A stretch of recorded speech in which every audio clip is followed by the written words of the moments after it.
Muy bien, muy buenas tardes con todos. Mi nombre es Héctor Josué Verástegui Guaynate y estoy a cargo de poder dictar este curso respecto a los plenos casatorios civiles, ¿sí? El día de hoy nos toca hablar del tercer pleno casatorio civil, ¿sí? Nos toca hablar del tercer pleno casatorio civil,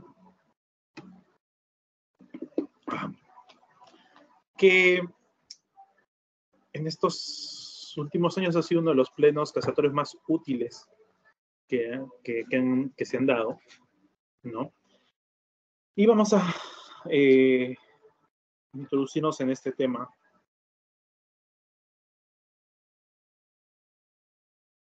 Sí, vamos a contextualizar un poco.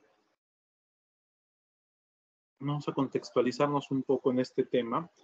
Y para eso debemos mencionar la ley 27495, ¿sí? Esta ley 27495 del año 2001, publicada en el año 2001,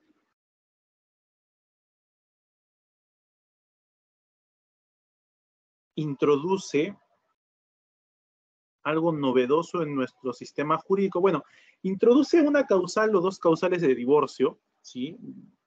Y además introduce un parágrafo A en el artículo 345. ¿Qué dice este artículo 345A? Este 340, o mejor dicho, a ver, ¿qué decía el artículo 345? Decía que en caso, ¿sí? En caso de separación convencional, el juez fija el régimen concerniente al ejercicio de la patria potestad, los alimentos de los hijos y de la mujer o el marido, observando en cuando sea conveniente lo que ambos cónyuges acuerden, ¿no?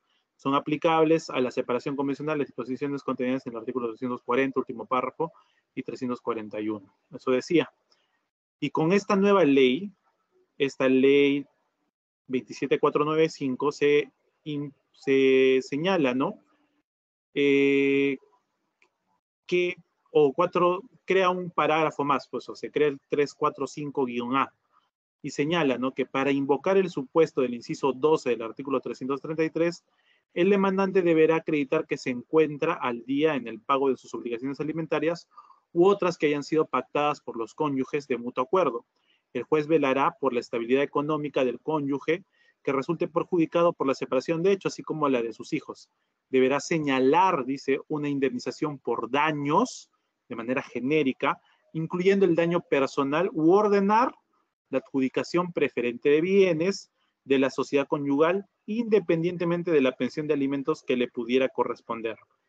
Son aplicables a favor del cónyuge que resulta más perjudicado por la separación de hecho, las disposiciones contenidas en los artículos 323, 324, 342, 343, 351 y 352 en cuanto sean pertinentes, ¿sí? Eso es lo que se agrega en esta o a través de esta ley 27495. Y la idea, ¿sí? La sola idea de un cónyuge perjudicado, ¿sí? O sea, este concepto de cónyuge perjudicado es lo que estaba en discusión y lo que estaba en contradicción permanente en diferentes pronunciamientos de la Corte Suprema, ¿no? Y pronunciamientos de diferentes salas de las diferentes Cortes Superiores de Justicia del Perú, ¿sí? La idea de cónyuge perjudicado, la idea de la indemnización que le corresponde a este, o la idea de la adjudicación preferente de bienes de la sociedad conyugal cuando existe un cónyuge perjudicado. Entonces, ¿lo tiene que pedir? ¿No lo tiene que pedir? Al contestar la demanda de divorcio tiene que señalarse una indemnización, no lo tiene que señalar.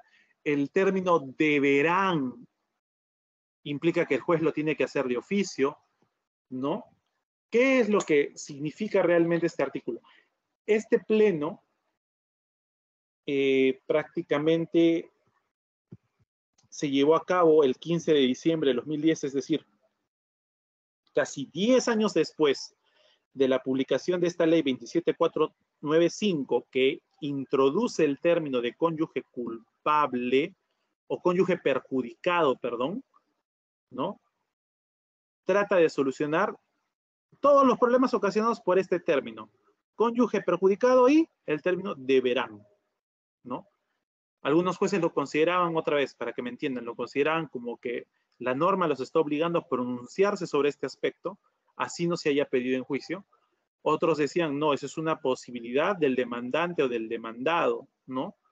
La ley simplemente le está dando la facultad a ellos, ¿no? Esa era la discusión, ¿sí? Ese era el meollo del asunto. Espero que me estén siguiendo hasta allí. ¿Ok? ¿Cómo deben de tratarse los temas de familia según este pleno? ¿Debe flexibilizarse? ¿Debe ser fictivo? ¿Debe ser indeterminado? ¿Debe ser abstracto? ¿Qué es lo que se está solicitando o requiriendo con este pleno, ¿no? Muy bien.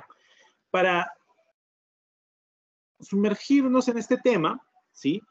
Es necesario hablar acerca de una institución jurídica llamada matrimonio. ¿Qué es el matrimonio? El matrimonio suele ser entendido como una institución social legitimada jurídicamente, ¿sí? Si bien es cierto, en sus inicios el matrimonio simplemente tenía que ver con la unión de un hombre con una mujer, ¿sí? Que forman o que hacen su vida en común de forma permanente, continua, ¿no? Pública. Con la entrada en vigor de un derecho positivo, esta unión tiene que ser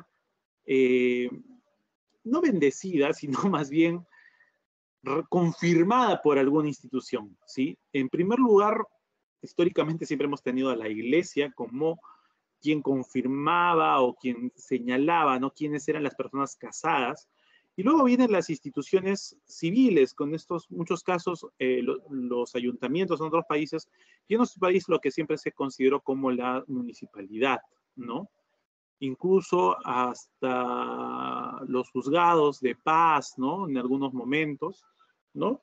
Y hoy por hoy incluso hasta los notarios pueden dar fe o legitimidad, ¿no? Para el matrimonio, ¿no? El matrimonio también tiene que ver con un reconocimiento constitucional en nuestro país, ¿no? Tiene que ver con un reconocimiento constitucional tanto de la institución propiamente del matrimonio como de la familia, van de la mano, como que el fin, ¿no? La finalidad del matrimonio va a tener que ser siempre la constitución de una familia y el Estado promueve el matrimonio, ¿no? ¿Qué más? La regulación del matrimonio en nuestro Código Civil, ¿no? Tiene siempre una tendencia a consolidar o fortalecer, ¿no? El matrimonio, dada su ascendencia constitucional, ¿no? Su protección constitucional tanto de la familia como del matrimonio, ¿no?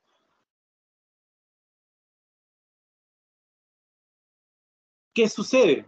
Entonces, como el matrimonio y la familia es algo que el Estado protege, cuida, promueve, en nuestro país el matrimonio no puede ser, perdón, en nuestro país el divorcio no puede ser simplemente un acto de mera voluntad, ¿sí? Como tal vez sucede en otros países, con donde el matrimonio, el vínculo matrimonial se puede disolver con tan solo la voluntad de la persona, ¿no? Simplemente una declaración jurada y ya está, me estoy divorciado y se acabó. No, en el Perú no, eso no funciona así. Como el Estado lo promueve, lo protege. Así que por eso es que el Código Civil ha establecido causales de divorcio. Sí, causales de divorcio. Entonces, ¿qué podemos decir?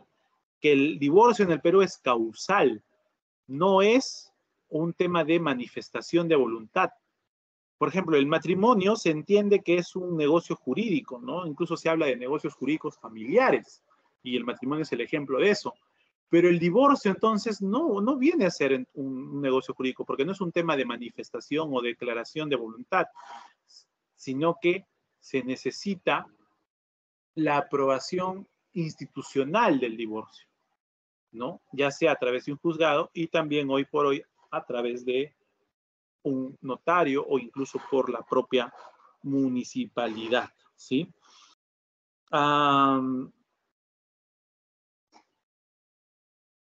Se dice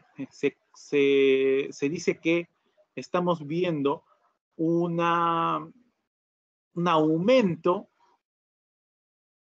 o mejor dicho, una disminución de matrimonios y un aumento de divorcios. ¿Sí? En los últimos años, como que la gente se está divorciando más, ¿no? Y ese contexto es el que también existía en el año 2010.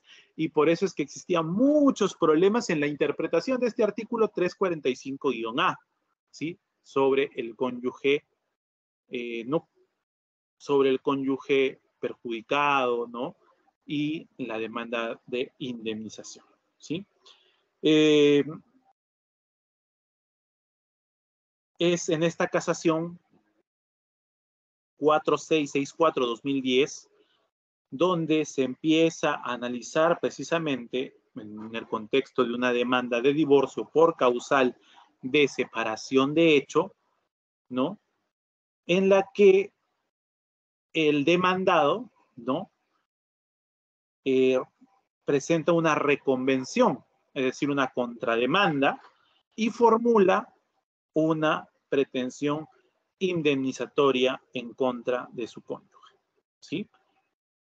Es decir, A demanda el divorcio por separación de hecho, dice hace más de 100 años que no vivimos juntos. B dice sí es cierto, hace más de 100 años que no vivimos juntos, pero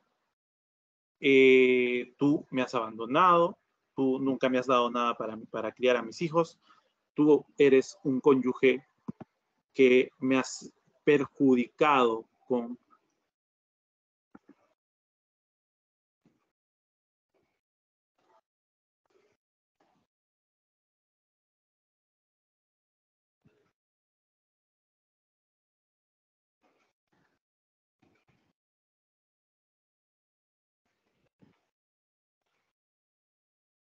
tú eres un cónyuge que me ha perjudicado y por eso contrademando. ¿Y qué contrademando? Indemnización por daños y perjuicios, ¿sí? Ese es el caso que nos trae a colación el día de hoy el tercer pleno casatorio civil,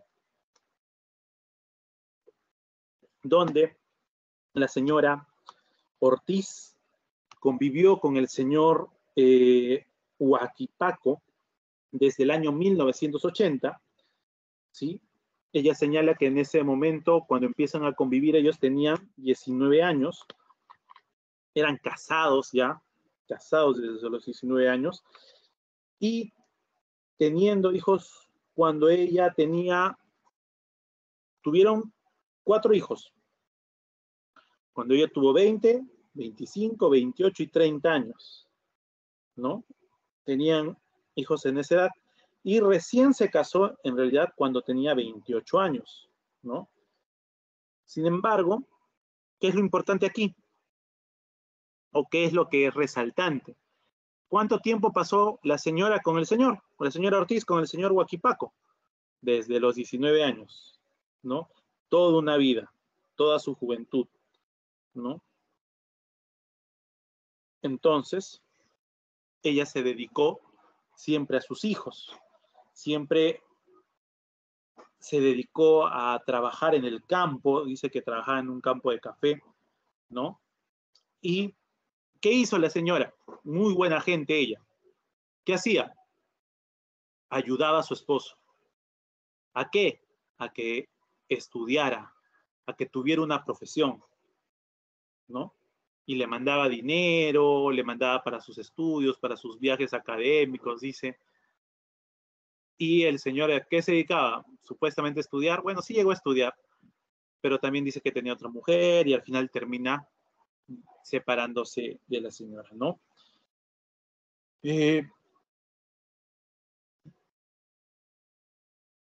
Esa problemática de este caso en concreto se puede repetir muchas veces, lo podemos haber visto en amigos, en vecinos, en historias de gente que tenemos cercana, tal vez, y es una historia triste, pero que merece una respuesta jurídica, ¿sí?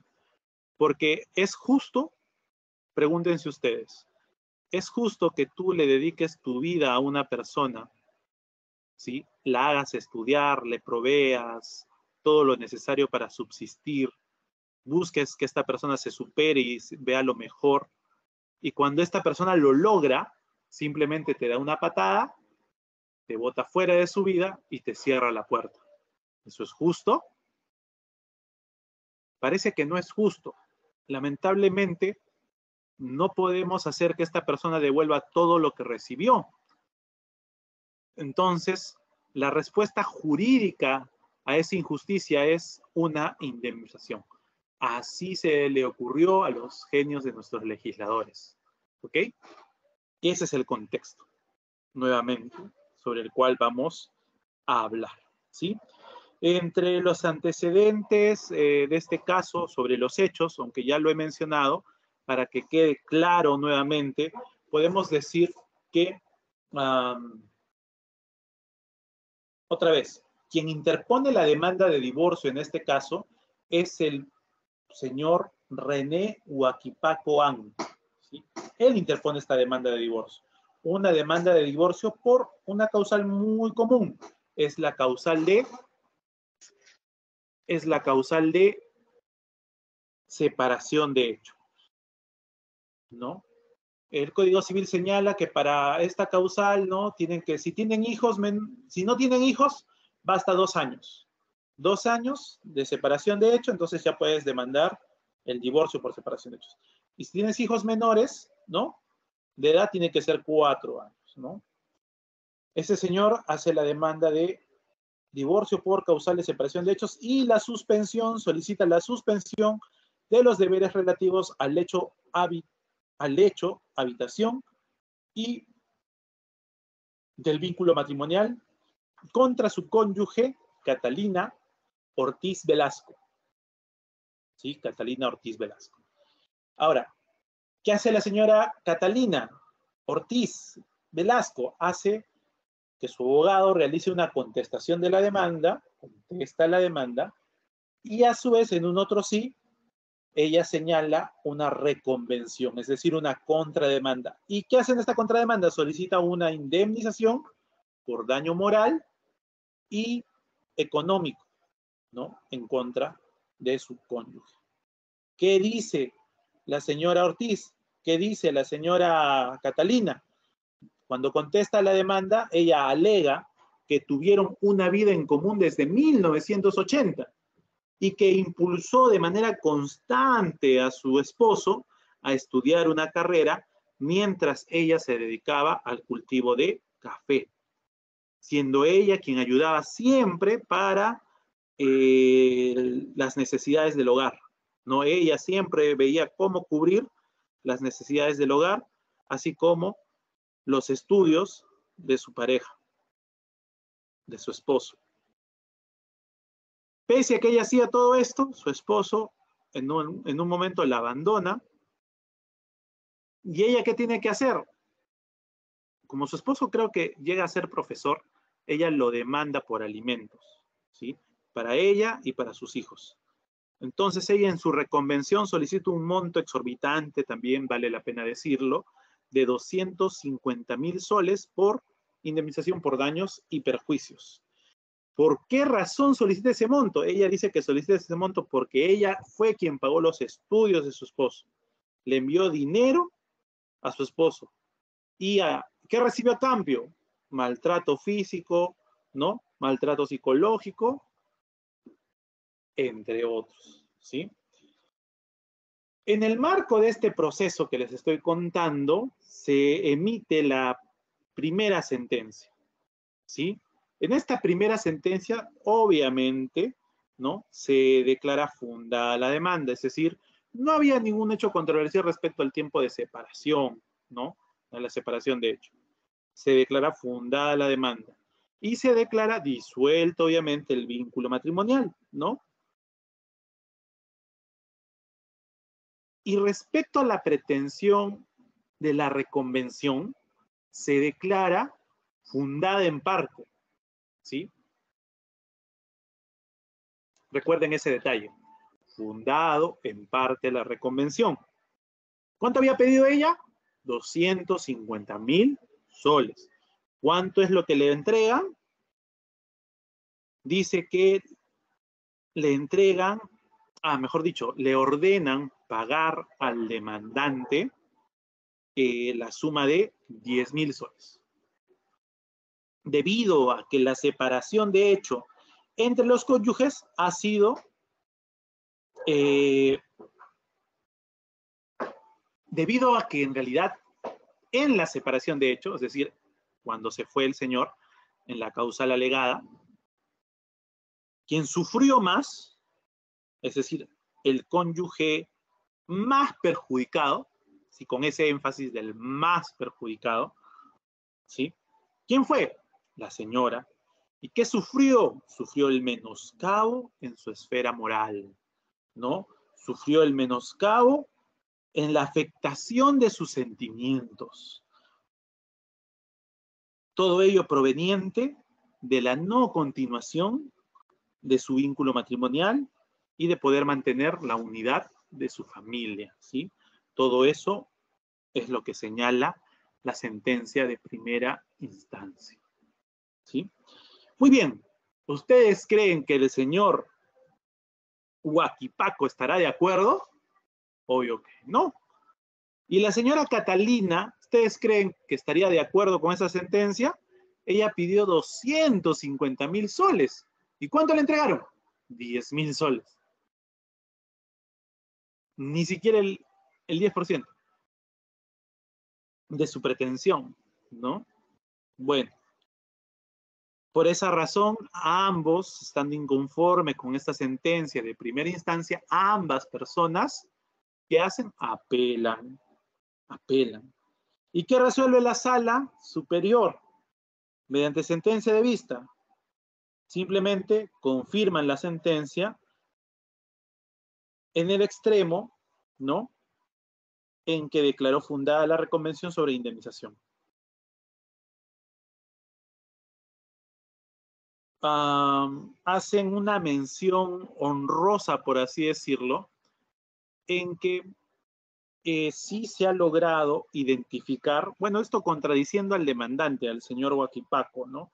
Que sí se ha logrado la identificación, dice, de un cónyuge inocente y un cónyuge perjudicado, por lo que se permite, ¿no? El otorgamiento de una indemnización debida, ¿no? Que sea coherente ¿con qué? Con la aflicción, el dolor, la frustración. ¿De qué? De algo que ha denominado proyecto de vida matrimonial. Así dice la sentencia de vista, ¿sí? En otras palabras, está bien hecho el otorgamiento de una indemnización, en este caso en concreto, porque la mujer ha sufrido. Ella tenía su vida planeada al lado de su esposo, sin embargo, la dejó. Entonces hay un menoscabo, hay una frustración, hay una aflicción, un dolor, y eso es el daño moral. ¿Ok? Entonces está básicamente correcto o correctamente otorgado el daño moral en este caso en concreto. Eso es lo que dice la sala. ¿Quién se va en casación? Adivinen. ¿Quién es el que dice, yo no estoy de acuerdo con que haya un daño moral, señor juez, por favor, haga usted justicia, señores miembros de la Corte Suprema? ¿Quién crees que va así? El señor Huaquipaco. El señor Huaquipaco interpone un recurso de casación basándose en que en este caso en concreto existe una incorrecta aplicación del artículo 345A. Por eso les mencioné este artículo y esta ley que lo modificó en el año 2000, ¿no? Porque él dice que este artículo 345A se ha aplicado indebidamente, puesto que, según él, los hechos sobre los cuales se aplicaron esta indemnización era en base a que había una supuesta infidelidad. Sin embargo, esa infidelidad nunca se probó en el expediente. Era un dicho de la demandada, nada más. Pero no se probó con ninguna prueba periférica o tangible. El señor decía, yo no tengo ningún hijo con otra mujer.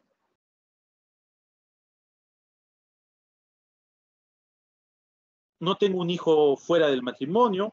Ni siquiera estoy comprometido con otra mujer, decía él. ¿Qué más decía el señor? Decía algo muy gracioso. Decía que su matrimonio en realidad fue un matrimonio arreglado básicamente, cuyo origen se encontraba en la presión de los padres. En realidad él no quería casarse. Fue la presión de los padres quien determinó que el matrimonio existiera. Y además también señalaba que él cumple con pagar los alimentos a favor de sus hijos y a favor de la señora Ortiz. Eso es lo que él decía. ¿Ok? Este es el argumento con el cual llega a casación, ¿sí?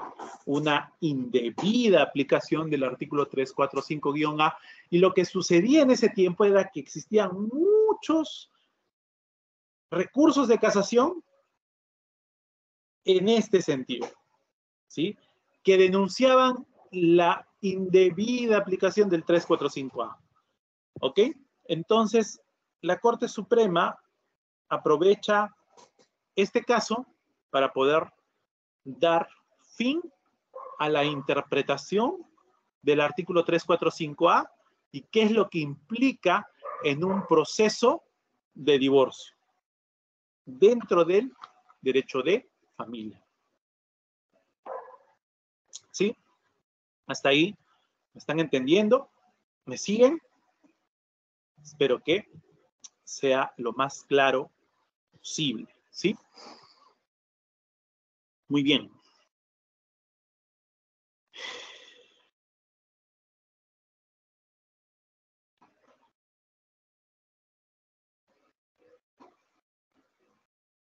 Otra vez. Dice, la casuística de estos años implicaba que tanto los juzgados o salas especializadas estaban resolviendo estos procesos de divorcio por causal de separación de hecho y sobre todo este tema indemnizatorio de manera muy contradictoria y aplicando diversos criterios, ¿no? Y esa es la razón por la cual la Sala Civil Permanente de la Corte Suprema de Justicia de la República convocó a sesión de pleno casatorio y esto aconteció el día 15 de diciembre del año 2010 y básicamente ingresaron a analizar los fundamentos respecto al artículo 345A y sobre todo lo que más querían aclarar, en lo que más énfasis pusieron fue en el término deberá. Es decir, o es un deber del juez o es un deber de las partes, cómo se interpreta este artículo. Así como también determinaron, ¿no?, la naturaleza indemnizatoria a la que hace referencia el artículo antes mencionado. ¿Sí?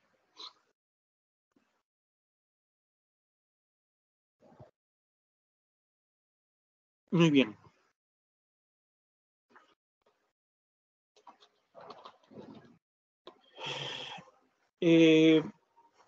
Veamos un primer punto respecto a la indemnización a favor del cónyuge, ¿sí? La indemnización a favor del cónyuge del cual habla este pleno casatorio civil, ¿sí? En el Perú tenemos que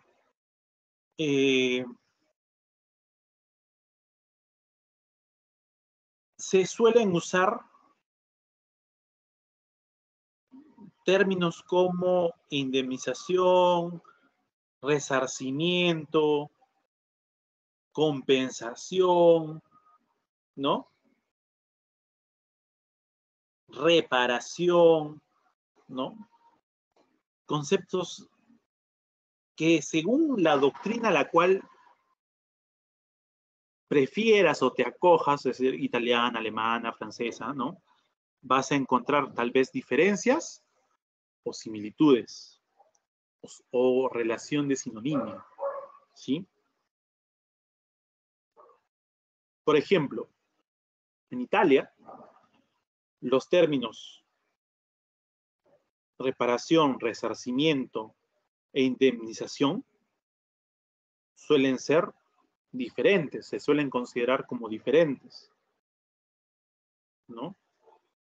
Se suele entender, ¿no?, que el resarcimiento está vinculado a un daño patrimonial.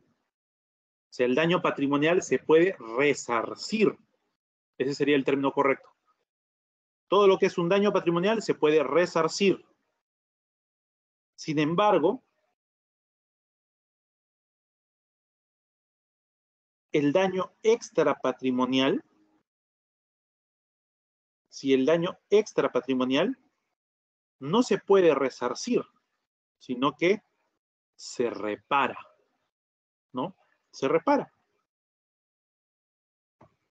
Y el tema de las indemnizaciones es, por ejemplo, para hipótesis concretas, como por ejemplo, accidentes de tránsito, se indemniza, ¿no? Accidentes de trabajo, indemnización, ¿no? Son esas tres categorías que en Italia se tienen bien claras las distinciones. En cambio, en el Perú existe para algunos autores diferencia y para otros no. Entonces, cuando el artículo 345 habla ¿de qué habla el artículo 345? ¿De reparación o de indemnización? El 345A habla de una indemnización por daños, incluyendo el daño personal, dice, ¿no? Entonces, ¿qué pasaba?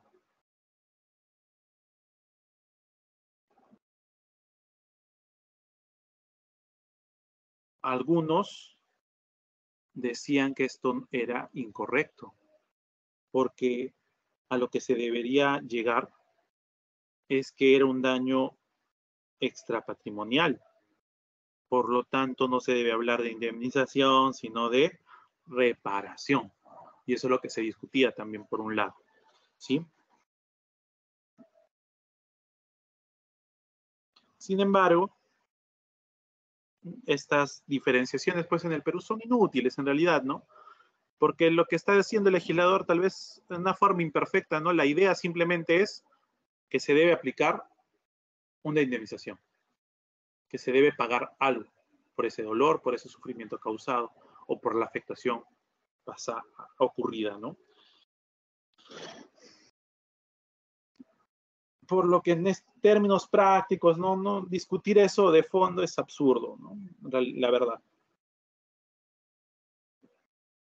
Pero sin embargo se ha escrito harto, ustedes van a encontrar hartos artículos al respecto. Y esa discusión fue en el año 2010, 11, 12, ¿ya? Y hace unos años, en el proyecto de Código Civil francés, simplemente se unificó el daño. De daño patrimonial y extrapatrimonial, un solo daño, se acabó. Ya no quieren discutir los franceses. Un solo daño, nada más. Muy bien. ¿Qué más? tenemos de este punto?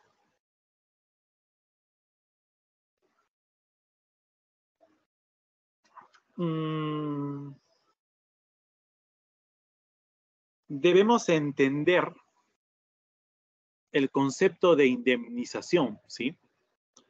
La indemnización debe ser entendida en este artículo del Código Civil, no desde una vertiente italiana, alemana o francesa, sino que en términos prácticos, ¿cómo debo entender la indemnización que menciona el artículo 345-A?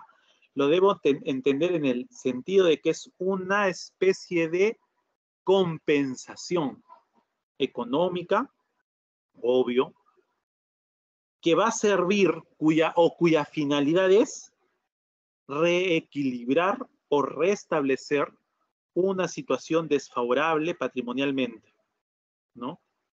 Simplemente es eso, ¿ok? Esta reparación o esta indemnización, ¿sí?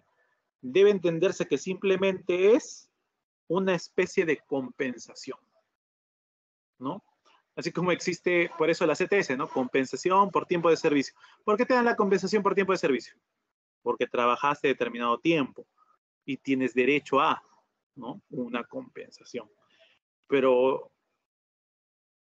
en este caso, esta compensación es para restablecer, ¿no? Una situación desfavorable. Es decir, si hay un cónyuge perjudicado con la separación de hecho, ¿quién fue el cónyuge perjudicado? Sí, tal persona. ¿Por qué? Porque fue abandonada por su esposo. Y su esposo no se llevó a ninguno de los hijos. Tenía 4 hijos y la dejó. La abandonó y la dejó con 4 hijos. ¿Y qué tuvo que hacer la señora? Una demanda de alimentos. Y si no le hacía la demanda de alimentos, el señor no daba nada. Ah, ya, entonces sí, acá sí la señora se ha perjudicado con la separación, ¿no? Entonces, ¿qué quiero hacer? Quiero compensarla por haber sido, ¿qué? Perjudicada, ¿no? Simple, simple, ¿ok?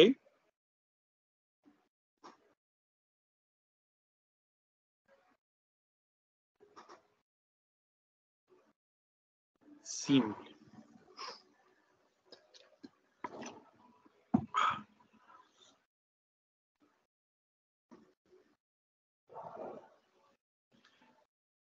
¿Qué más? ¿Qué más? ¿Qué más? ¿Qué más? ¿Qué más podemos apreciar aquí?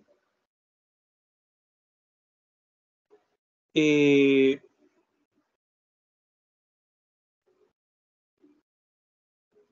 el fundamento 57 de este pleno casatorio civil vamos a encontrar un dato muy interesante de uno de los amicus curiae, es algo que el pleno rescata, ¿no? Del profesor Leiser León. ¿Qué dice?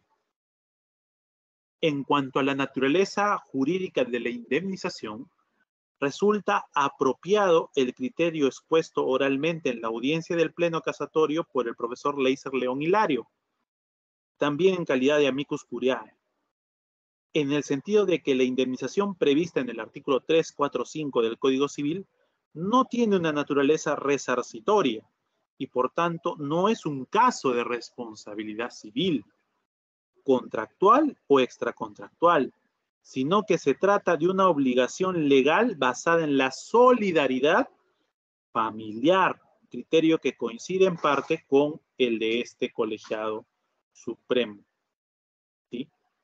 En este colegiado supremo, es lo que dice.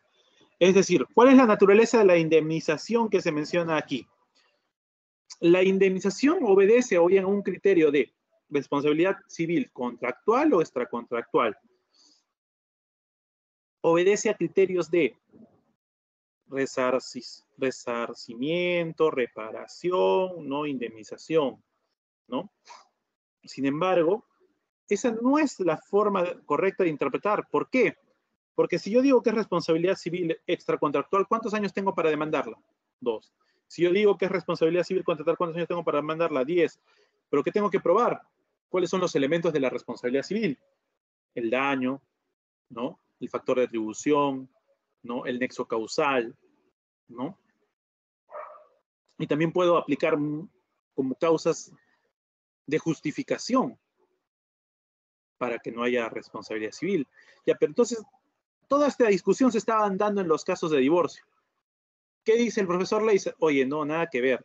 Nada de eso se debe discutir acá porque la naturaleza jurídica de esta indemnización no es ni contractual ni extracontractual. La naturaleza jurídica, es decir, la esencia de esta indemnización en el artículo 345A, ¿cuál es? Es una obligación legal. ¿Basada en qué? En la solidaridad. ¿Por qué basada en la solidaridad? Porque lo que se va a tener que determinar para que exista esta indemnización es simplemente que haya alguien perjudicado. ¿Hay alguien perjudicado con la separación? Sí o no. Sí se debe identificar plenamente al perjudicado. ¿Ok? Nada más. En este sentido, podemos afirmar, podemos decir y estar de acuerdo en que se debe demostrar también una especie de desequilibrio patrimonial, ¿no? Que se pueda haber generado una especie de aprovechamiento, ¿no? Económico de un cónyuge sobre otro.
Hola.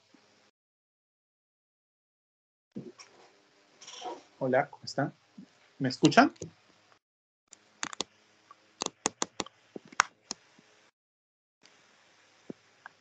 ¿Me pueden escuchar ahora? Creo que hace un rato se perdió mi señal. Hola, ¿están allí? Sí se escucha. Ya, muy bien. Muy bien, vamos a continuar, ¿sí?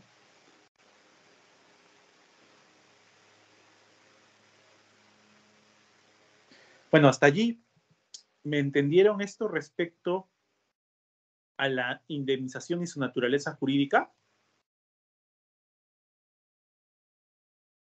¿Sí? ¿Todo claro? Para poder continuar.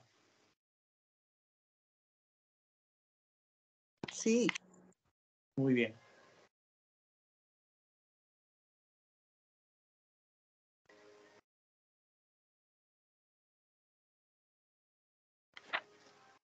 Muy bien, vamos a continuar, ¿sí? Ya hemos hablado de la indemnización del cónyuge perjudicado, la naturaleza jurídica, ¿no? ¿Qué más podemos decir?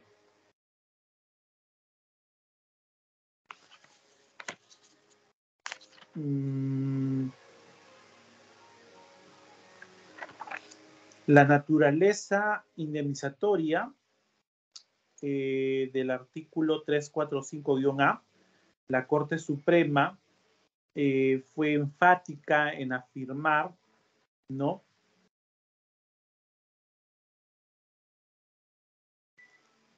¿Qué es lo que se requiere para determinar la naturaleza jurídica de esta indemnización contenida en este artículo 345? O sea, ¿qué requisitos hay? ¿Qué requisitos se pide? ¿Qué es lo que se necesita, ¿no? Para que pueda configurarse esta indemnización, ¿no? Dice que debe haber un carácter alimentario, ¿no? Se indica que tendría tal calidad en la medida que se trate de una prestación de carácter alimentaria. Tendría un carácter reparador en el sentido de que su finalidad es reparar el perjuicio ocasionado por el cónyuge, ¿no? Que padece a raíz de la ruptura del vínculo matrimonial o de la ruptura de la unión, básicamente, de la unión, ¿no? Estableciendo así una pensión compensatoria. Debe contener un carácter indemnizatorio en el sentido que se afirma que se debe cumplir con la prestación mediante un pago único, en oposición a la pensión compensatoria, que es de tracto sucesivo, ¿no? Debiendo entonces acreditarse un desequilibrio. Además, dice que es de carácter de obligación legal, es decir, que la norma impone a uno de los cónyuges el pago de una prestación pecuniaria a favor del otro con la finalidad de corregir un desequilibrio, sustentándose en dos cosas ya mencionadas anteriormente, el tema de la equidad y el tema de la solidaridad familiar. Por otro lado, tenemos la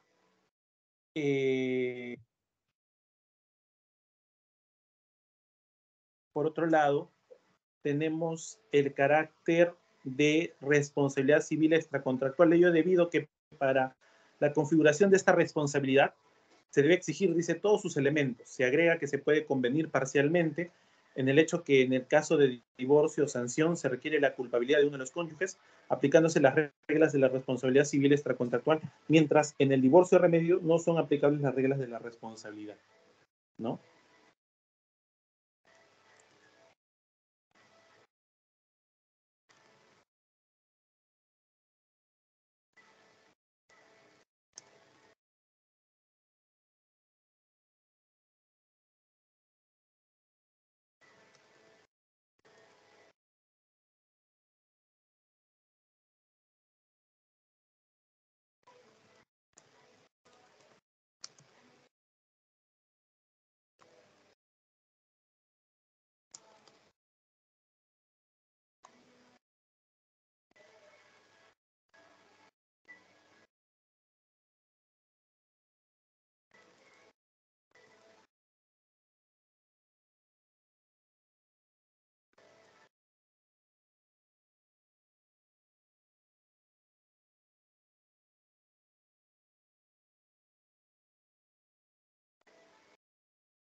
Perdón. ¿Qué más va a implicar? Va a implicar el pago de una suma de dinero, obviamente. Va a implicar también o el pago de una suma de dinero o va a implicar la adjudicación preferente de bienes de la sociedad conyugal, ¿no? Eso va a implicar.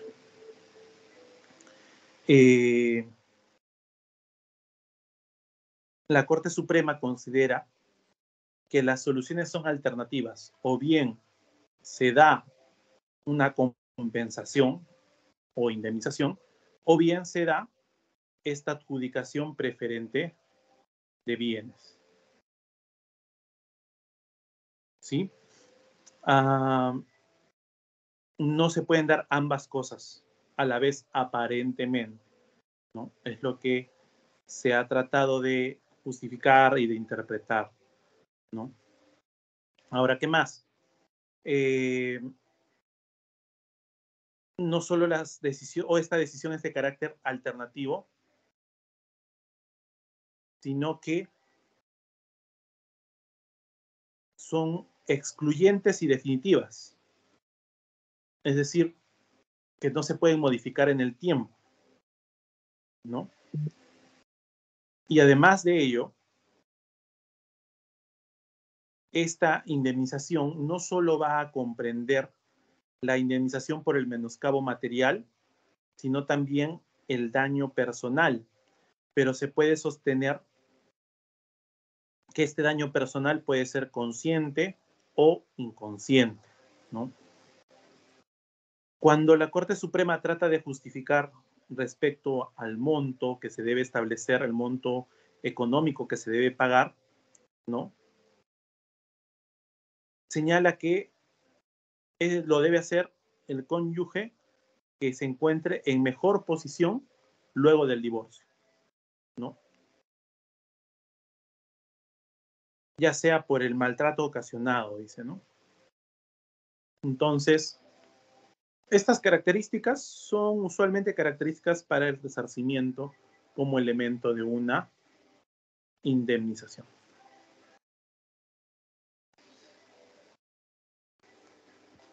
¿Sí? ¿Qué más?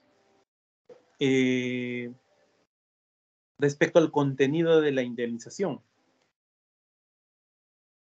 O sea, ¿qué contiene la indemnización? Daño moral, daño personal, daño material, daño inmaterial. ¿Qué contiene esta reparación? Entonces, hay tipos de daño, ¿no?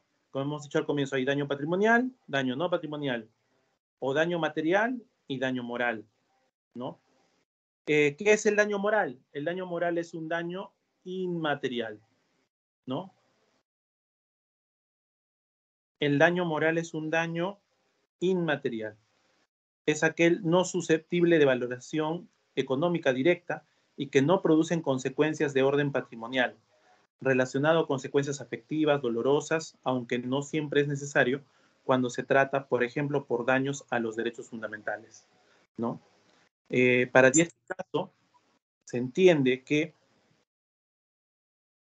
¿no? Para Díaz Picasso se entiende que el daño moral debe reducirse al sufrimiento o perturbación de carácter psicofísico en el ámbito de la persona, sin proceder respecto a concepciones extensivas en las que la indemnización carece de justificación. En conclusión, ¿qué podemos decir? Que el dinero, ¿no?, que se va a pagar por el daño moral, o sea, la compensación que se va a otorgar por el daño moral, sirve, ¿no? ¿Para qué? Para reparar, ¿no?, o compensar el dolor, ¿no?, la tristeza, la afectación psicológica probablemente ocurrida en el interior de la persona, ¿no?, por los hechos acontecidos. ¿No? Eso es lo que va a ocurrir, ¿sí? Entonces, estos daños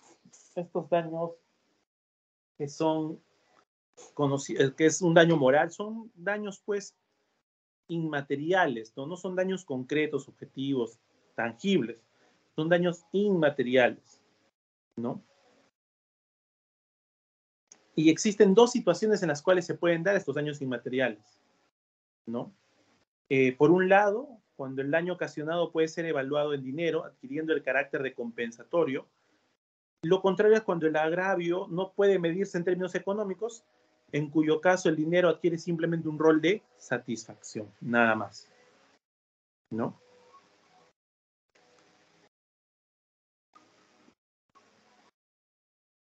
Sin embargo, ¿no? La Corte Suprema toma un concepto más restrictivo respecto a esta categoría y diferencia simplemente daño moral y daño a la persona.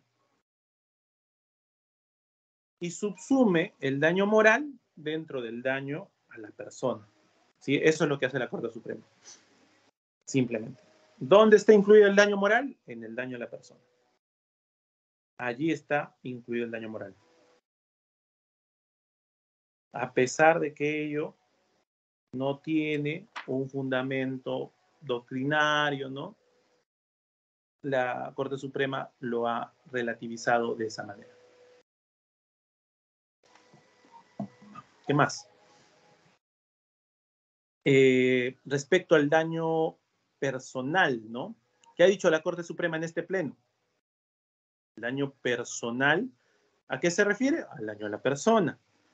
Y señala o indica que este daño personal es un daño que alude a aquellos que producen cualquier alteración corporal o psíquica, que de alguna forma afecte la salud de quien lo sufre o reduzca la integridad personal de quien se ve afectado, bien a nivel orgánico o funcional, ¿no? Como bien se puede apreciar, no está ligado exactamente a la noción general, no está ligado la noción general de daño a la persona, ¿no? Sino más bien lo que está diciendo la Corte Suprema está ligado más a un daño corporal, ¿no? Ahí hay una crítica en general que se hace a la Corte Suprema en este extremo, cuando empieza a clasificar el daño. Porque la norma habla de indemnización. Entonces todos nos preguntamos, ¿por qué la indemnización? Otra vez. Ay, porque hay un daño, es obvio. ¿Y este daño, qué tipo de daño es? ¿Es patrimonial? ¿Es extrapatrimonial? La Corte Suprema no abraza ninguna teoría del daño, ninguna teoría mayoritaria respecto al daño, sino que hace su propia conclusión. Vamos a decir, dice la Corte Suprema, que el daño moral, ese dolor, el sufrimiento, la tristeza, la afectación psicológica, ¿no? Actualmente existe, que es el daño moral, ¿no? Va a estar dentro del daño a la persona. Simple, se acabó. Ahora, toda la doctrina mayoritaria no está de acuerdo con eso, porque el daño a la persona es otra cosa, el daño moral va a ser otra cosa. Pero la Corte Suprema dice no. Y eso es lo que es criticado, ¿no? Entonces, una cosa son pues si va a ser un tema económico, si se refiere a un tema económico, el daño que me deben resarcir, por ejemplo, en el caso concreto, ya la señora dice que le pagó los estudios a su esposo, ¿no? ¿Cuánto invirtió la señora en pagarle los estudios a su esposo? ¿Cuánto costaba su mensualidad? 500 soles mensuales. ¿Cuánto pagaba al año? Si son 10 cuotas, 5.000 soles al año. ¿Cuántos años estudió? 10 años. 5.000 por 10, ¿cuánto es? 10.000 soles. Eso vendría a ser un daño, entendido que la señora prácticamente ha botado ese dinero porque su esposo al final se fue, nunca le ayudó con su profesión. Y ese debería ser un daño objetivo, un daño patrimonial perfectamente resarcible. Sin embargo,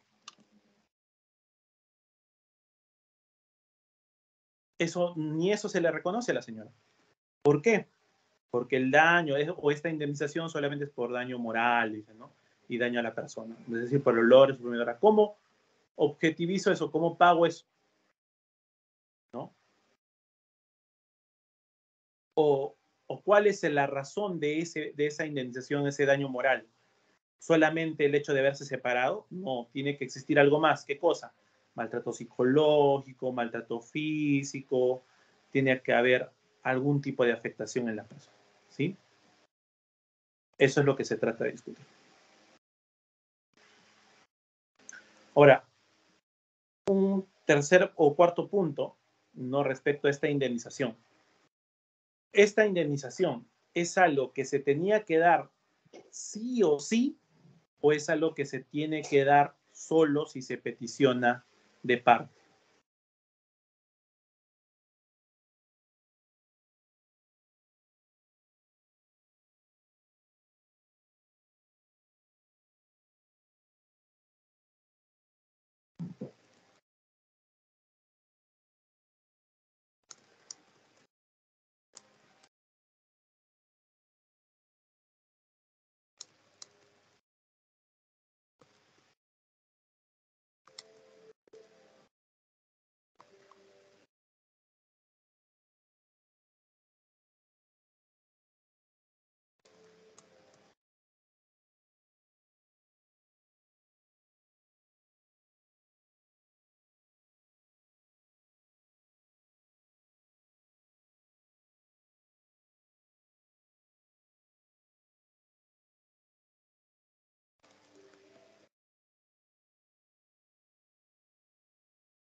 La discusión que existía en este caso en concreto era que algunos lo solicitaban como reconvención y otros simplemente lo mencionaban, ¿no?, al contestar la demanda.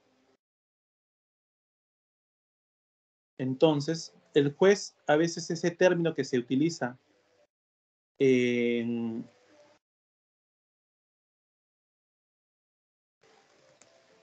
el artículo 345, habla de deberán, ¿no? Les decía que ese era el término más caótico, por así decirlo, el término más que no se entendía. O es un deber del juez o es una petición de parte. Entonces, ¿qué resuelve sobre este caso la Corte Suprema?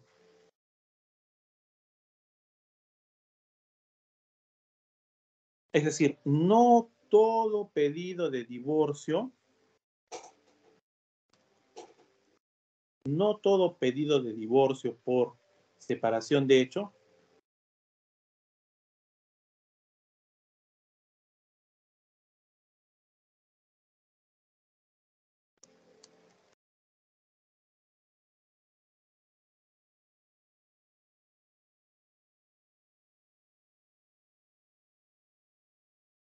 no todo pedido de divorcio por separación de hecho va a implicar, ¿no?, que se dé una indemnización. No necesariamente. ¿Qué se tiene que verificar?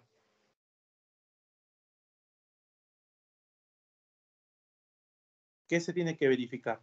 Se tiene que verificar que exista un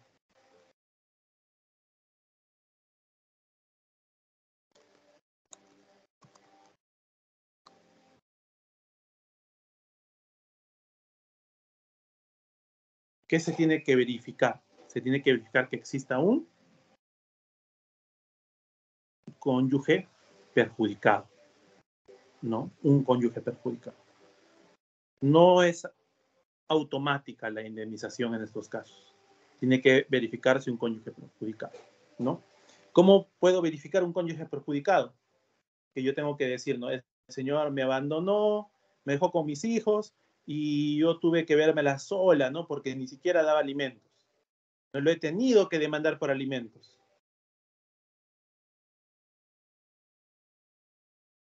¿no?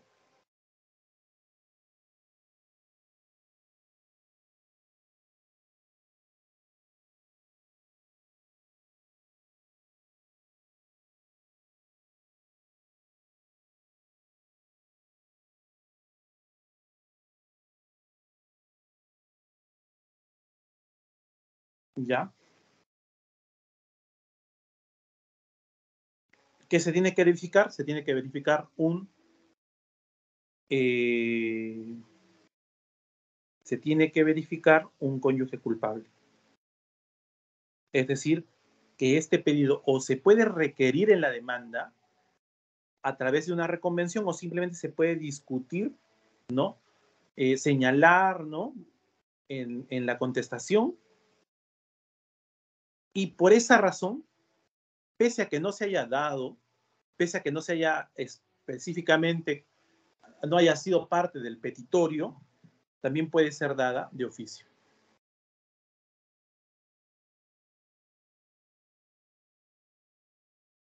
¿Ok?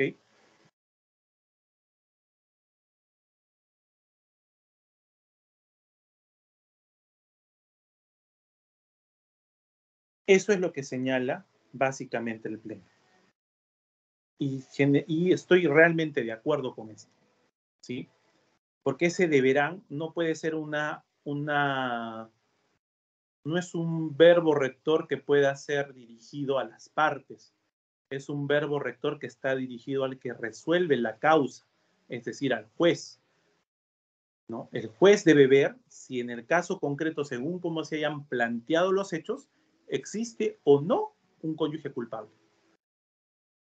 Imagínate que su abogado no sepa cómo pedir la indemnización, pero lo menciona en su alegato escrito o en su contestación de demanda. Señala, ¿no? El dolor, el sufrimiento, las pérdidas de oportunidades que ha tenido la señora por el abandono de su esposo, ¿no? Debe darse, el juez lo debe identificar. Para mí eso es correcto, se debe hacer de oficio. Entonces, otra vez, el siguiente punto entonces es, ¿qué se debe probar? Se debe probar simplemente, ¿no?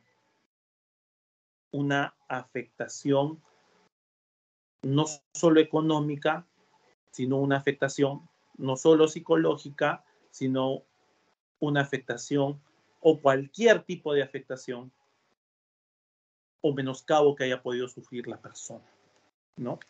Eso es lo que tiene que ocurrir. Un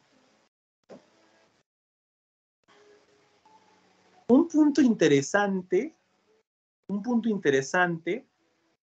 fue el tema lo que se menciona en la segunda instancia, ¿no? Que tenía que ver con un proyecto de vida matrimonial, ¿no? Hay mucha gente que está a favor del proyecto de vida y gente que no está a favor del proyecto de vida. La gente que sigue a Cesareo, ¿no? Y sus discípulos hablan del proyecto de vida, ¿no? Como una categoría independiente de daño, ¿sí? Y otros que no siguen a Cesareo, sino que hablan simplemente que el daño moral implica, pues, este daño al proyecto de vida, o que es imposible, ¿no? Objetivizar o saber el proyecto de vida de una persona, ¿no? Y, por ejemplo, imagínate el caso de un niño pobre, ¿no? De un barrio humilde, ¿no? Que fallece. ¿Cuál es su proyecto de vida de ese niño pobre de un barrio humilde? ¿Cuánto vale su vida o su proyecto de vida? Probablemente no tenía muchas posibilidades de progresar, de salir adelante, de convertirse en un gran abogado, un gran jurista. Pero hay casos en que eso se ha dado. O imagínate la vida de un niño nacido en alta alcurnia, ¿no? Que puede recibir la mejor educación, los mejores maestros, la mejor preparación, va a tener la posibilidad de asistir a la mejor universidad del Perú o incluso del extranjero, que termina y que a los 9 años es atropellado. ¿Cuál va a ser su proyecto de vida? Va a tener mucho valor, ¿verdad? Pero imagínate que no termine como tú creas, sino que hay muchos casos de esos en los que terminan siendo, no sé, drogadictos, terminan siendo personas de mal vivir y cosas por el estilo. ¿Ok? Y se ha dado varios casos de esos. Entonces, por eso para algunos el daño al proyecto de vida es algo injusto, es algo que no se puede cuantificar, que no se puede saber a ciencia cierta, ¿no? En cambio, por eso se debe evaluar solamente el daño moral, ¿no? Y otros que dicen que el daño al proyecto de vida no es otra cosa que la pérdida del chance, nada más, ¿no? Que es otra categoría de daño, ¿no? En el derecho argentino se desarrolló mucho hace tiempo, ¿no? Pero bueno, allí está. La idea es que Lo importante es que en el Perú el profesor Cesareo es conocido, no solo en Perú, sino que en toda Latinoamérica por el daño al proyecto de vida, ¿no? Y mal que queramos o no, mal que bien, es un estandarte pues, en el derecho pues, peruano, ¿no? Y bueno, hecha esta mención, ¿no?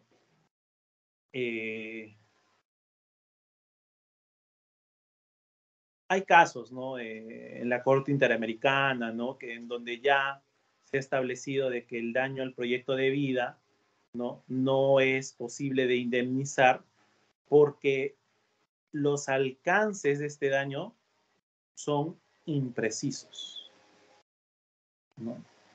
Son imprecisos. Ese es el problema con el daño al proyecto de vida.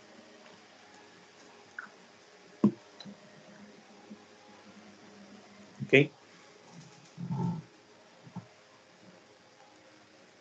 Muy bien. Vamos ahora a entrar a desarrollar básicamente lo que se ha establecido en el propio Pleno Casatorio Civil, ¿sí? ¿Qué es lo que se ha establecido en este Pleno?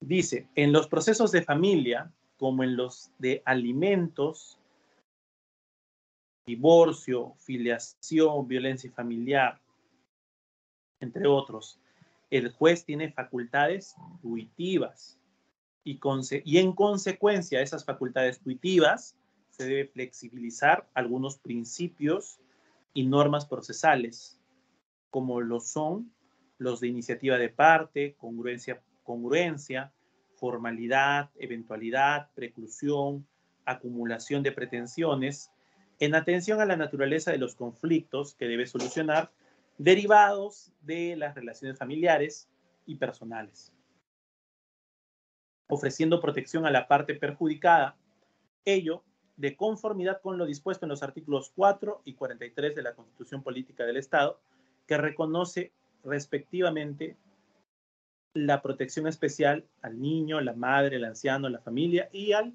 matrimonio, así como la fórmula política del Estado democrático y social de derecho, ¿sí? Es interesante ver cómo en este pleno se ha tratado de conceptualizar el Estado de Derecho y el Estado constitucional de Derecho, ¿sí?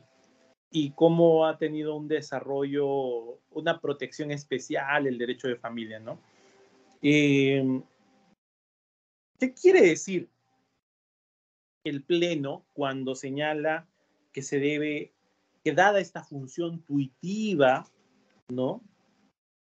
En estos procesos de alimentos, divorcio, filiación, violencia familiar, dada la función tuitiva, se debe flexibilizar principios.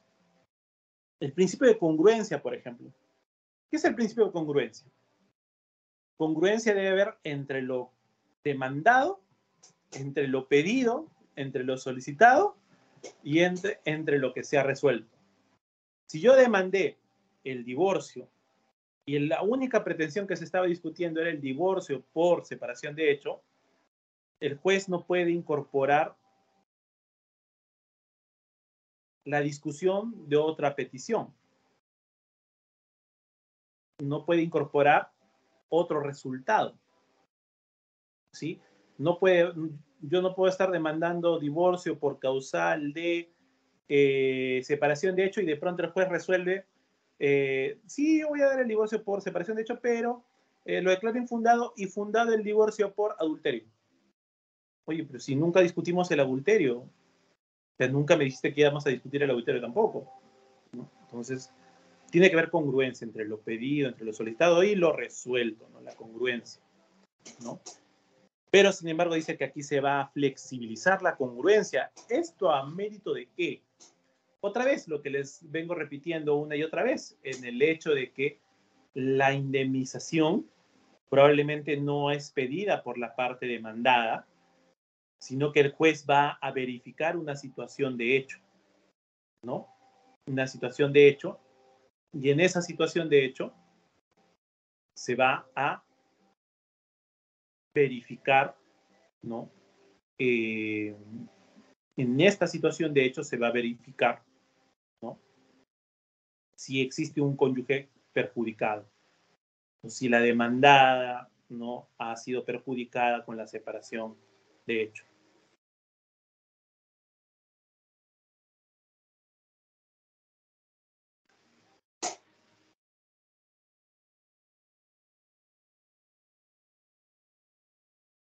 ¿Sí?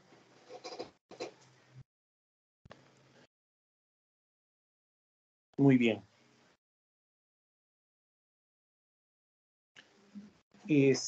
Vamos a darnos unos 5 minutitos, por favor. Tengo que cambiar de equipo porque este se va a apagar en un momento. Así que voy a cambiar a la computadora. Un momento, por favor.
Muy bien, ahora sí, para seguir continuando, ¿sí? Otra vez, ¿qué principios van a ser flexibilizados? Es decir, que no se van a aplicar a rajatabla, ¿no? El primero de ellos tiene que ver con la iniciativa de parte, ¿no? Otra vez, ¿por qué iniciativa de parte? Usualmente, por ejemplo, para la ejecución se dice que de la ejecución de un proceso o de una sentencia, todo es a pie de parte, ¿no? Entonces, en estos casos, ¿qué implica que es a pie de parte? Que sí o sí el impulso debe ser presentado con un escrito con firma de abogado, ¿no? Entonces, en este caso, en estos casos de divorcio, el tema de la indemnización, el tema de la aplicación del 345 no necesariamente puede ser de parte. Puede ser una conclusión de los hechos discutidos en el proceso, de los hechos presentados, ¿sí? ¿Qué más? ¿Qué otro principio? Se habla de la preclusión, ¿no? Otra vez, en la contestación de la demanda no se contesta la demanda y se sanea el proceso y precluye toda intención o toda forma de pedir o solicitar algo más al juez. ¿Ok? En cambio, en este caso, eso no se va a dar. ¿Sí? No necesariamente va a precluir, incluso el tema de las pruebas se pueden dar y va a haber una interpretación extensiva, permisiva básicamente, respecto a los medios probatorios extemporáneos. La única regla va a ser siempre correr traslado a la otra parte. ¿Sí? Correr traslado a la otra parte. Incluso si se quisiera variar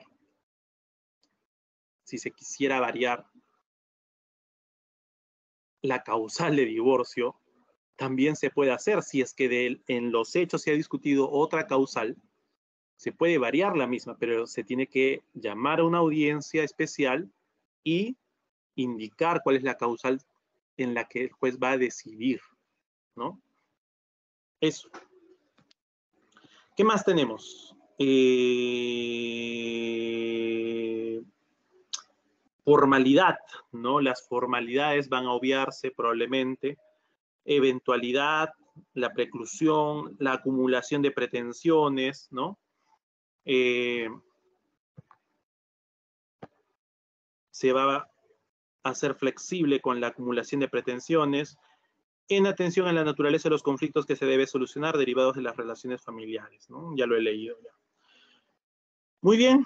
El segundo punto, o la segunda regla que constituye precedente judicial vinculante en los procesos de divorcio, será que en estos procesos de divorcio y separación de cuerpos, por la causal de separación de hecho, dice que el juez tiene el deber de velar por la estabilidad económica del cónyuge, que resulte más perjudicado por la separación de hecho, así como la de sus hijos, de conformidad con lo dispuesto por el artículo 345A del Código Civil.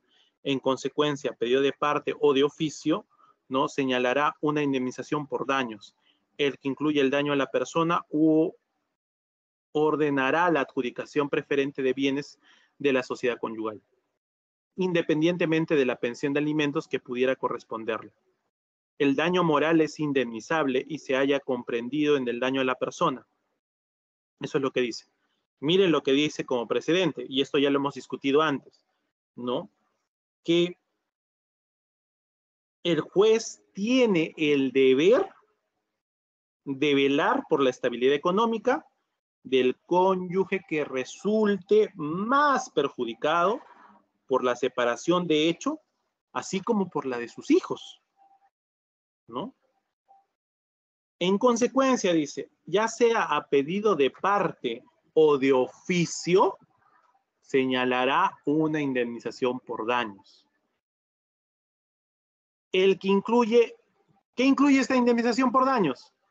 El daño a la persona, u ordenará la adjudicación preferente de bienes de la sociedad conyugal, independientemente de la pensión de alimentos que pudiera corresponderle. El daño moral es indemnizable y se haya comprendido en el daño a la persona. ¿Qué significa o la adjudicación preferente de bienes? Por ejemplo, si una sociedad conyugal, ¿no?, adquirió 2 casas, ¿no? La adjudicación preferente de bienes implica que el cónyuge perjudicado se le va a entregar, se le va a adjudicar ambas casas. Y uno puede solicitarlo en la demanda, ¿no? Ya hemos hablado de la indemnización, lo que corresponde por indemnización, ¿no? El dolor, el sufrimiento, por un principio de equidad, ¿no? De solidaridad también. Y va a dejar claro que el daño moral es indemnizable y se haya comprendido en el daño a la persona, ¿no? ¿Cuál es el otro punto o la otra regla? La otra regla es que respecto a la indemnización por daños o la adjudicación preferente de bienes, la sociedad conyugal 3.1, a pedido de parte podrá formularse tal pretensión en los actos postulatorios, ya sea en la demanda como pretensión accesoria o en la reconvención, ¿no? Según sea el caso, salvo renuncia expresa del interesado. El pedido también es procedente después de los actos postulatorios, es decir, después de la demanda también puedo decir, oye, no, ¿sabes qué? Yo sí quiero una indemnización. Después de contestar mi demanda, después de los actos postulatorios. ¿Cuáles son los actos postulatorios? Presentación de demanda, ¿no? Admisibilidad, no, perdón, se corre traslado y admisibilidad, juicio de admisibilidad, ¿no? 3.2. De oficio, dice, el juez de primera instancia se pronunciará sobre estos puntos, siempre que la parte interesada haya alegado o expresado de alguna forma hechos concretos referidos a los perjuicios resultantes de la separación de hecho o del divorcio en sí. Aquellos hechos pueden ser alegados o expresados incluso después de los actos postulatorios. En estas hipótesis, el juez concederá a la otra parte la oportunidad razonable de pronunciarse sobre aquellos hechos y de ofrecer la prueba pertinente. Si ya se llevó a cabo la audiencia de pruebas, los medios probatorios que ofrezcan serán de actuación inmediata, es decir, documentales nada más, ¿sí? Solo medios de prueba documentales.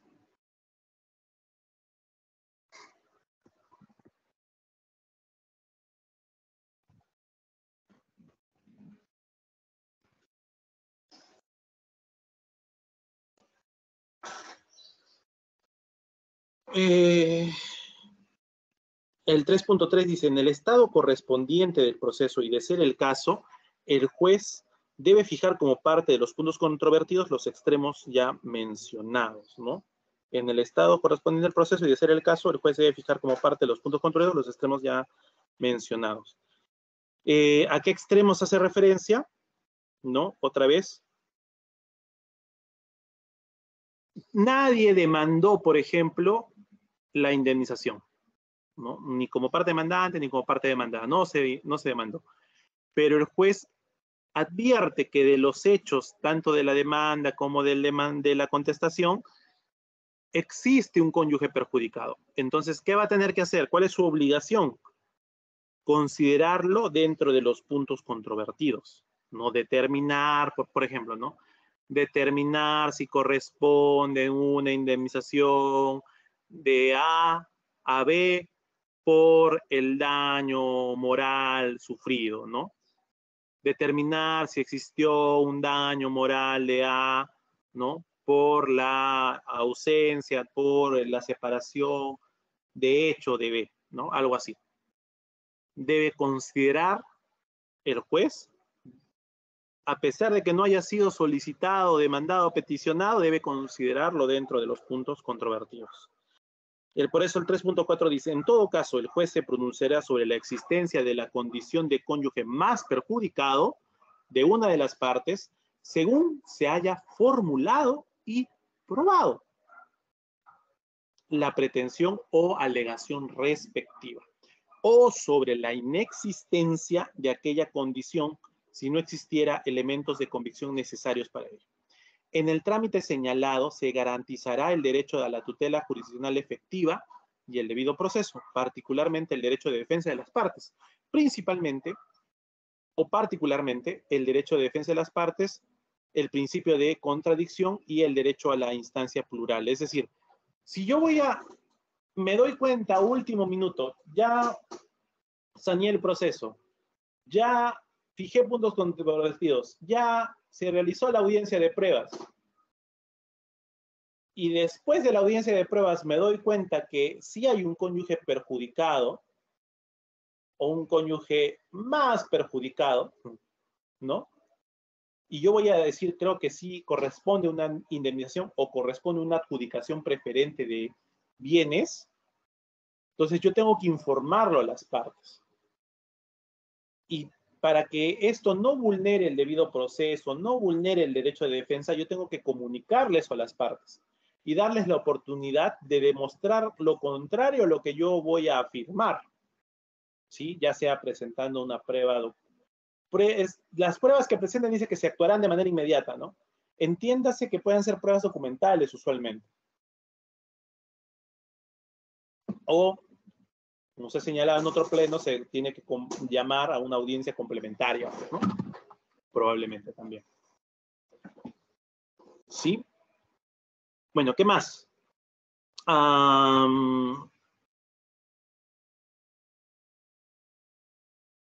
Para una decisión de oficio, dice, o a instancia de parte sobre la indemnización o adjudicación de bienes, del proceso debe verificarse y establecerse las pruebas, presunciones e indicios que acrediten la condición de cónyuge más perjudicado a consecuencia de la separación de hecho. O sea, no es necesario que exista prueba plena, solo es necesario que existan indicios. ¿Y cuál es un indicio de ser un cónyuge perjudicado? Que, por ejemplo, como en el caso concreto, ¿no? La señora, ¿qué ha tenido que hacer para que el señor le dé alimentos? Demandarlo. ¿Cuánto tiempo habrá durado ese proceso de alimentos? 1 año, 2 años, 3, 4 años. Y en ese tiempo no ha recibido nada de pensión. y solita ha tenido que vérselas. Entonces, eso ya de por sí es un indicio de que ha habido un daño, una afectación que tiene que ser compensada, no por un principio de justicia, ¿no? Entonces dice que el juez apreciará en el caso concreto si se ha establecido algunas de las siguientes circunstancias. Entonces, ¿qué circunstancias podrían dar indicios a que corresponde una indemnización o una adjudicación de bienes? ¿Qué circunstancias? El grado de afectación emocional o psicológica, la tenencia, la custodia de hecho de sus hijos menores de edad, la dedicación al hogar, si dicho cónyuge tuvo que demandar alimentos para él y sus hijos menores de edad ante el incumplimiento del cónyuge obligado, si se ha quedado en una manifiesta situación económica desventajosa y perjudicial con relación al otro cónyuge y a la situación que tenía durante el matrimonio, entre otras circunstancias relevantes, dice, ¿no? Entonces, ¿cuáles son las circunstancias? El grado de afectación emocional y psicológica. Yo voy a decir, señor juez, este desgraciado, cuando se ha ido, no, yo no pude continuar con mi vida normal, ¿no? Y presento un certificado de afectación psicológica. Sufro de insomnio, no hay justo hace poco tuve un caso donde tuve que establecer, ¿no? Cuáles son las características de la afectación psicológica, ¿no? Entonces hay manuales de psicología, por ejemplo, donde se puede establecer, ¿no? Cuáles son los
Perdón, no sé qué le está pasando a mi internet el día de hoy. Muy raro. Bueno, lo que les decía o lo que les quería mencionar era que existen características para poder determinar o demostrar cuando existe una afectación psicológica, ¿no? O son indicadores de afectación, ¿sí? Entre ellos está la dificultad para dormir, ¿no? El insomnio, está la hipersomnia, es decir, sueño, somnolencia excesiva, ¿no? Está el ánimo depresivo, es decir, una emoción generalizada persistente, ¿no? Que se caracteriza por tristeza, infelicidad, desdicha, ¿no? Acompañada de llanto, que es frecuente, acompañada de pesimismo, sentimientos de desesperanza, ¿no?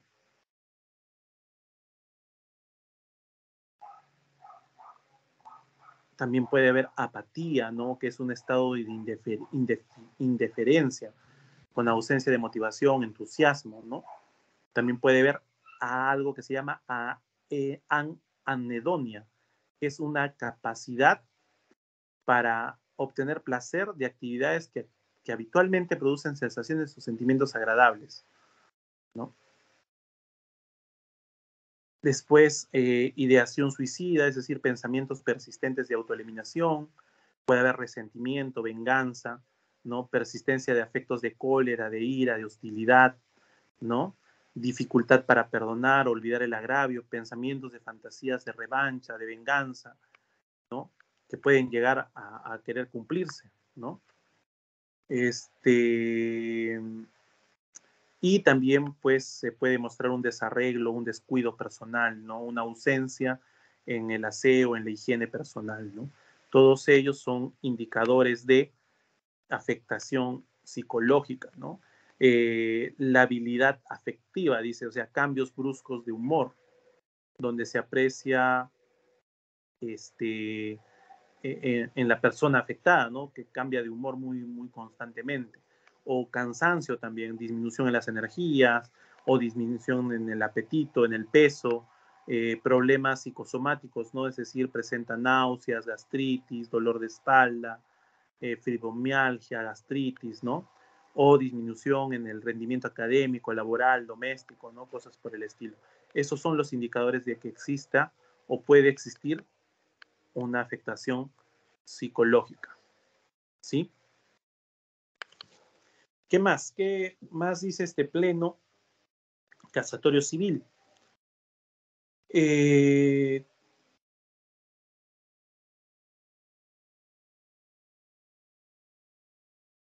juez superior, y esto es un mandato de los jueces superiores, dice que van a integrar la resolución impugnada de primera instancia cuando se haya omitido un pronunciamiento expreso sobre la existencia o inexistencia del cónyuge más perjudicado, siempre que la fundamentación respectiva aparezca de alguna forma en la parte considerativa de la sentencia apelada, de conformidad con lo dispuesto en el artículo 370, ¿no? Es decir, si no se ha pronunciado respecto, el juez de primera instancia no se pronunció sobre la indemnización, el juez superior puede corregir esto siempre y cuando se haya mencionado en alguna parte de la sentencia de primera instancia, ¿no? Algo referido a la indemnización. Y por último, la última regla es que la indemnización o la adjudicación de bienes tiene la naturaleza de una obligación legal, cuya finalidad es corregir un evidente desequilibrio económico e indemnizar el daño a la persona, resultante de la separación de hecho o del divorcio en sí. Su fundamento no es la responsabilidad civil, sino que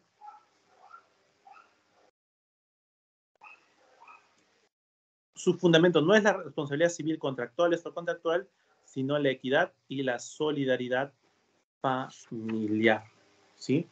Ese es su fundamento. No es la responsabilidad civil contractual o extracontractual.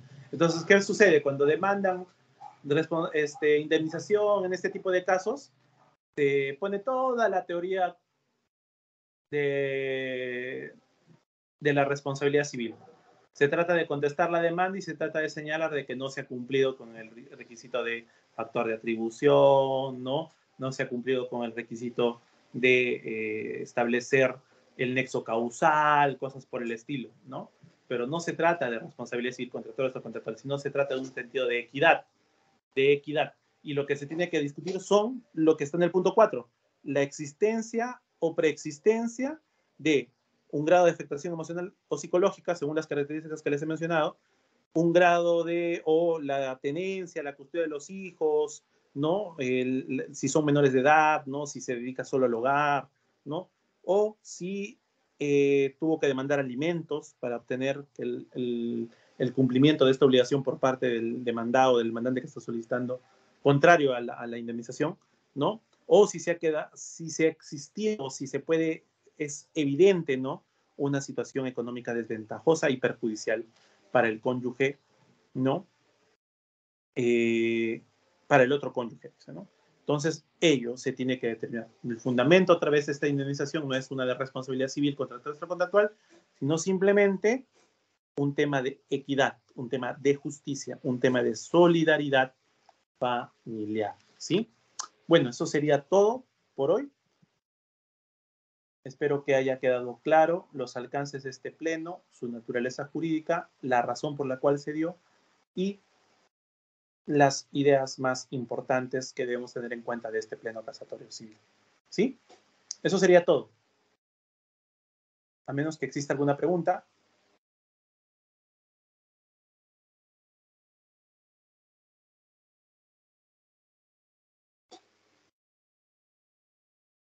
¿Sí?